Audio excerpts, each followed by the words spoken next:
Well, we'll go ahead and get started. I mean, we're 3 minutes in, so I mean, if anybody does come in, and maybe we won't go through all the introductions as much as thorough as we'd like to. But Sabrina, it's nice to meet you. My name is Jared Byrne. I'm a program advisor here at Pima Community College. I'm going to pass the time over to our presenters really quick because you don't want to hear from me; you want to hear from the experts. So we're going to you're going to meet with Todd Slaney and Maria Saxton. They're both program advisors here at Community College, and I will pass the time over to them. Awesome. Hey, Sabrina, thanks so much for being with us. My name is Todd Slaney. I'm an academic success counselor. I work with our health-related programs. Welcome. And what we'd like to do and start with, and it's really a small group of like one, and there's three of us. Tell us a little bit about yourself. Tell us your name. Tell us a little bit about yourself. And if you could answer those questions on the screen, that'd be great. Thank you all. My name is Sabrina Garcia-Smith. It's nice to meet everybody too.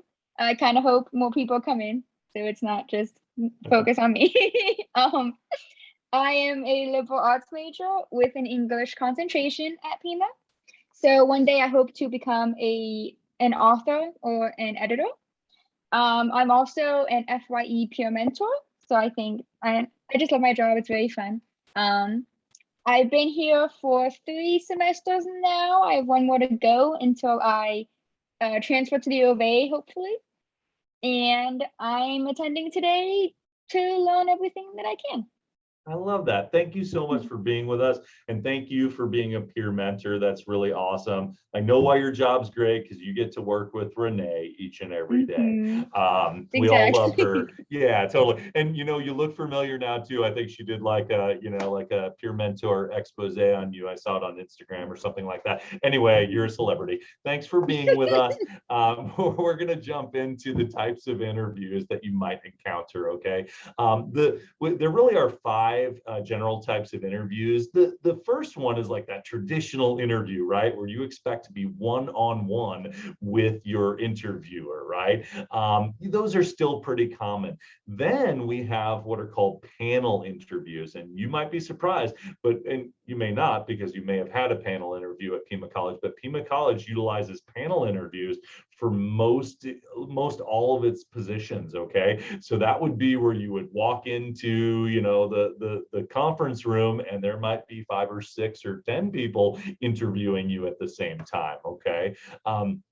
We then have behavioral interviews, and behavioral interviews, think of those as like you might get a situational question and have to kind of walk through that situation during the interview, and you would be judged based on your responses.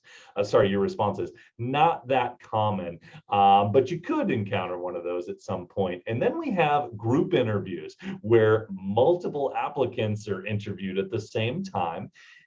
Lastly, we have those phone or more common virtual interviews, and I think those have become more commonplace over the last few years, because we've all gotten so good at using technology, sitting in front of the computer and using Zoom or Google Meet or the like. So you're going to see definitely multiple types of interviews in your long career, right? And we want to make sure you're getting prepared for them. So I'm going to talk about what to do before an interview. Some of this seems like, common sense, and other things you might go, oh, I hadn't really thought about that. One is just do all you can do to learn about that company that you're interviewing for. Okay. You obviously would use the job description as your jumping off point, but you'll want to jump on their webpage.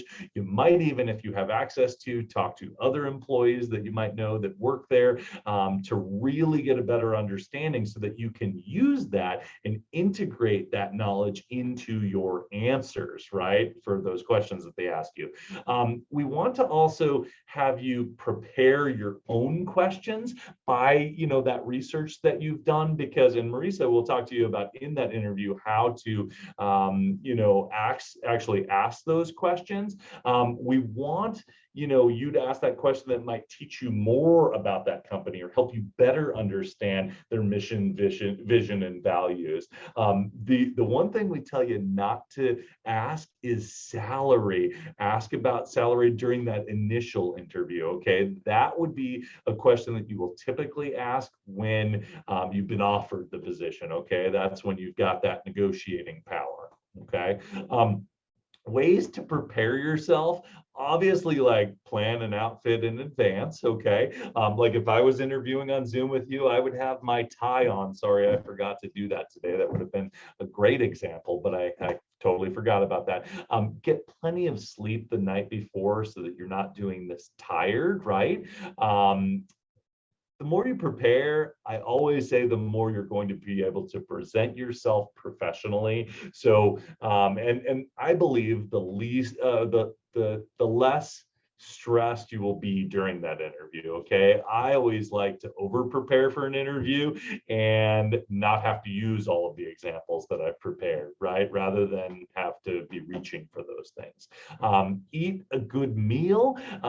You don't want to do an interview on an empty stomach. And then I love this bullet here that Renee put in here for us. Ensure that your breath is fresh.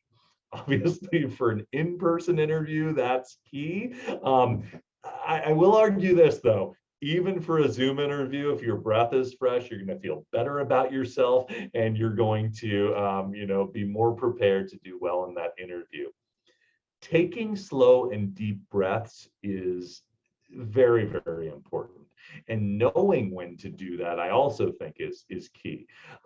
We're all going to feel a little bit of stress and anxiety when going into any interview setting, whether that be in person or virtually. So take the few minutes before to really center yourself and take those deep breaths, which will reduce your stress. Also, keep in mind during an interview, you'll want to take those few moments if you're feeling stressed or you feel yourself, kind of racing through answers, to just breathe. Okay. And it might feel like an eternity to you if you're doing that while in an interview, but the interviewer will not see it that way. They'll actually see you as trying to put yourself together and, taking the time to, come up with that answer before you just kind of, shoot something out. So taking breath is super important.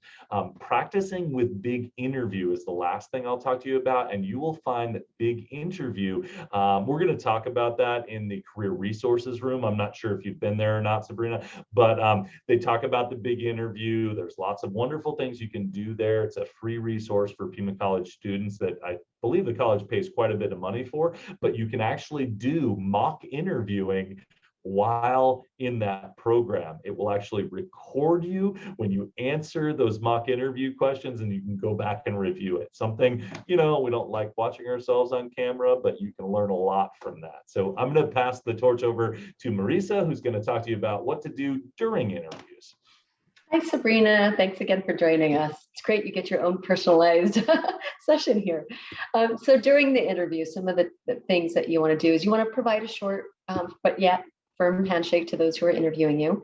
If you're doing a group interview and you walk in and you're one of the very few people who go over and shake hands and introduce yourself, that's going to leave a really great lasting impression. And even if it's just one-on-one interviews, again, you just want to take the time to thank them and acknowledge them. And so making eye contact is also important with all of your interviewers. If you're doing a panel interview, you want to make sure that you're looking to the person presenting the question as the questions are presented. You also want to make sure you're smiling. It sends, it's a positive message about yourself, opposed to someone who maybe is just sitting there very stoic or, maybe even frustrated.